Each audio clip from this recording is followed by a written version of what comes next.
बिस्मिल्लाहिर्रहमानिर्रहीम। अस्सलामुअलैकुम। शुरू करते हैं पाक परवरदिगार के नाम से जिसने हमें बेशुमार नेमतों से नवाजा। उसकी नेमतों और अताओं का करोड़ों बार अल्हम्दुलिल्लाह। तो जनाब शुरू करते हैं आज की व्लॉग।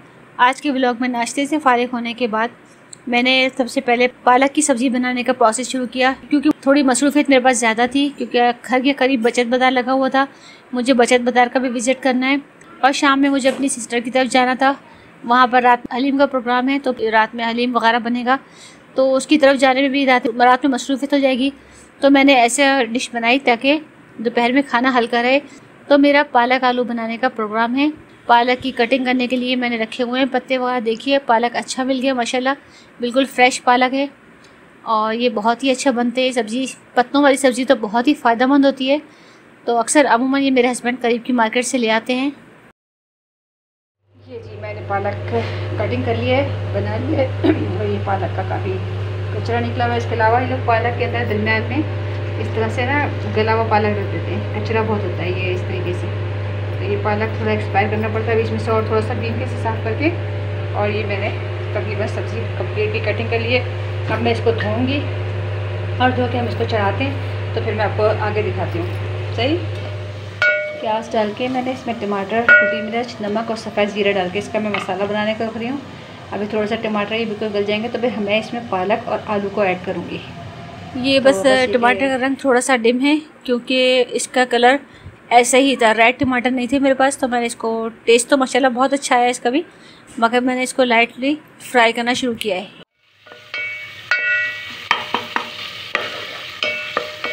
ये मैंने पालक और आलू को धो के और कटिंग करके रखा हुआ है और अब मैंने इसे पॉट पे डाल दिया है।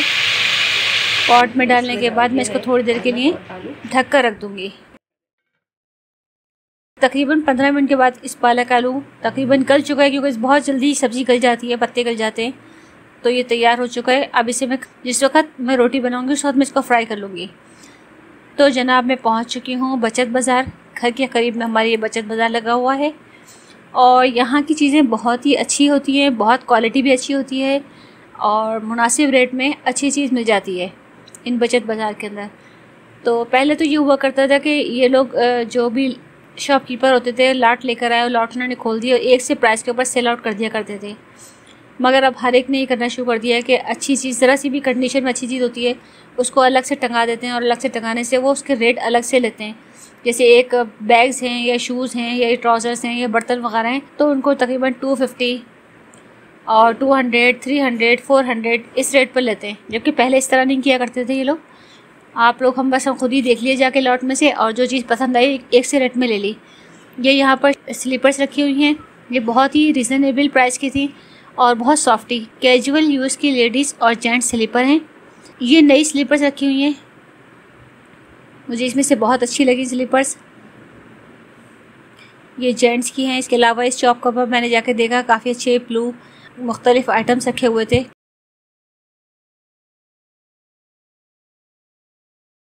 यहाँ पर ये देखिए जितने स्टैंड हैं हर स्टैंड के इन्होंने अलग से रेट रखे हुए हैं। यानी कि किसी ट्राउज़र के एक स्टैंड पर 150 रुपये के 2 ट्राउज़र, किसी स्टैंड पर 100 रुपये के 2 ट्राउज़र, किसी स्टैंड पर 100 रुपये का एक।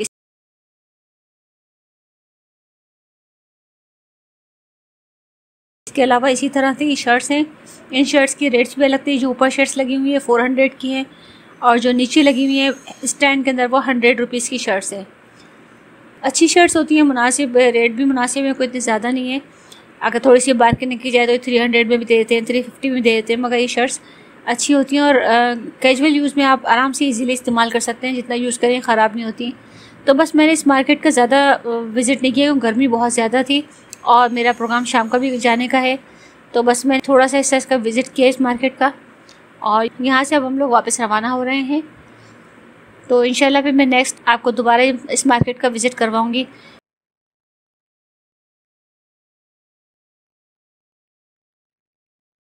घर पहुंचने के बाद सब्ज़ी को तकरीबन फ्राई कर लिया है। फ्राई होने के बाद बहुत ही टेस्टी बनी है और साथ में मैंने जल्दी जल्दी रोटियां बनाई ताकि खाना खा के ज़ोहर की नमाज़ अदा करूं।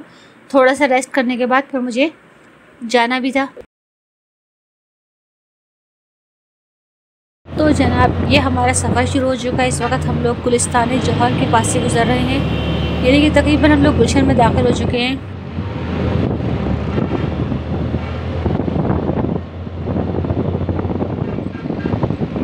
और ये गुलशन में आप देख रहे हैं मोबाइल मार्केट्स। दिन का टाइम है, ट्रैफिक ज़रा कम है, जितनी शाम होगी इतनी ज़्यादा बढ़ेगा। ये गुलशन इकबाल का इम्तियाज़ सुपर स्टोर है। यहाँ पर भी देखें अभी ज़्यादा रश नहीं है, क्योंकि जितनी शाम होती जाएगी उतना रश बढ़ता जाएगा। बात वीकेंड्स पर तो यहाँ इतना रश होता है कि ट्रैफिक जाम हो जाता है। बस हम यहाँ से तकरीबन अपने घर के करीब पहुँचने लगी हूँ मैं।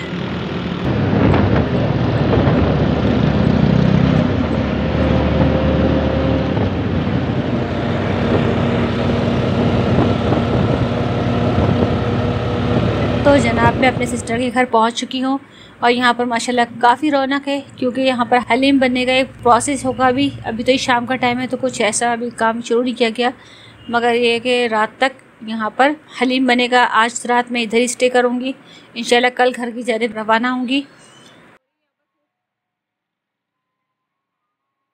तो जनाब देखिए ये कौरमा माशाल्लाह से कितना बेहतरीन बना हुआ है, और ये तकरीबन 8 से 10 किलो गोश्त है गाय का। इसके अंदर जो आप रोगन देख रहे हैं, ये रोगन ज़्यादा चिकनाई नहीं डाली गई, बल्कि गोश्त ने अपना ऑयल छोड़ा है। तो ये आप इसके अंदर ऑयल देखिए कितना अच्छा बना हुआ है माशाल्लाह से कौरमा, और आप इसकी रौनक देखिए कितनी प्यारी है अल्हम्दुलिल्लाह।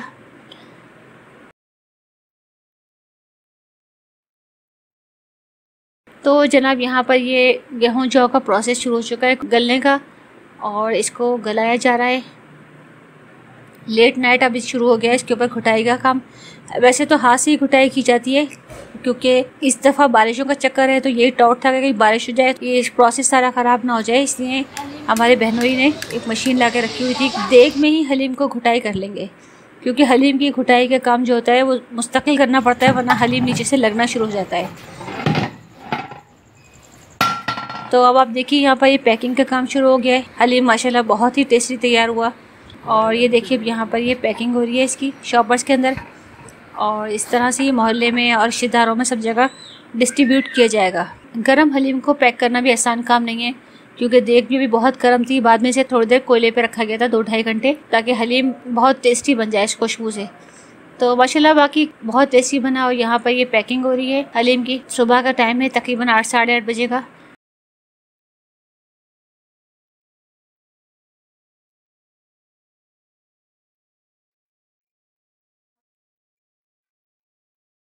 और ये माशाल्लाह हलीम पैक हो चुका है। ऐसे ही मज़ेदार व्लॉग्स के लिए आप हमारे चैनल को सब्सक्राइब और साथ मौजूद बेल आइकन के बटन को प्रेस करें, और साथ में कमेंट्स में अपनी राय का इजहार कीजिए, आपको हमारा ये व्लॉग कैसा लगा। इसके अलावा हमारी इस वीडियो को ज़्यादा से ज़्यादा शेयर कीजिए। तो जनाब नए व्लॉग के साथ दोबारा मुलाकात होती है, जब तक के लिए मुझे इजाज़त दीजिए। अल्लाह हाफिज़।